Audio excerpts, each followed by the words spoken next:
Í Skagafirði var ætt sem að kölluð var Ásbyrningar á þessum tíma og svona ættarhöfðingi, sá sem að ættin kennd við, hét Ásbjörn, kona hans hét Ingunn og þeirra sonur einn Arnór tók við goðorði frá föður sínum. Arnór átti son sem hét Kolbeinn og Kolbeinn eignaðist að minnsta kosti 2 sonur sem að fengu goðorðin. Það voru Arnór og Tumi.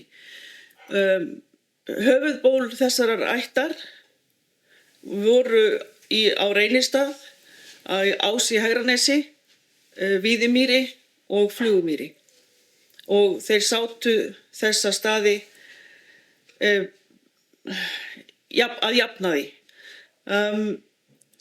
Sonur Arnórs, Kolbeinssonar, var Kolbeinn Kaldaljós.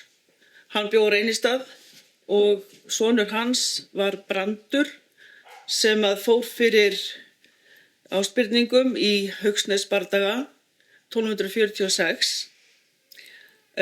Tumi bróðir Arnórs Kolbeinssonar, sem sagt föðurbróðir Brands, átti nokkuð börn og þau koma mjög við sögu. Ein dóttirin hét Halldóra. Hún var gift Sighvati Sturlusyni af Sturlungaætt og kemur oft við sögu í þessari stóru og voldugu miklu átakasögu 13. aldar.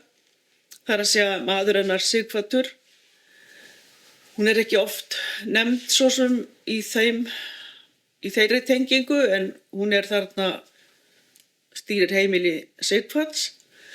Bræður hennar voru Kolbeinn Tumason, skáld og goðorðsmaður á Víðimýri sem að er eitt þekktasta skáld miðalda, sá sem að orti sálminn sem allir þekkja, Heyr himna smiður, og oft er sunginn í dag sem er stórmerkilegt. En sá sálmur er sennilega sá elsti sem sunginn er allavega hérlendis með sömu orðum og hann var ortur. Bróðir þeirra Halldóru og Kolbeins var Arnór. Arnór átti son sem hét Kolbeinn ungi og fór með öll völd í Skagafirði á svona og fyrir miðja 13. öld. En börn Halldóru og Sighvats áttu þar í erjum við Kolbeinn frænda sinn á miðri 13. öldinni eða fyrir 13. öldina.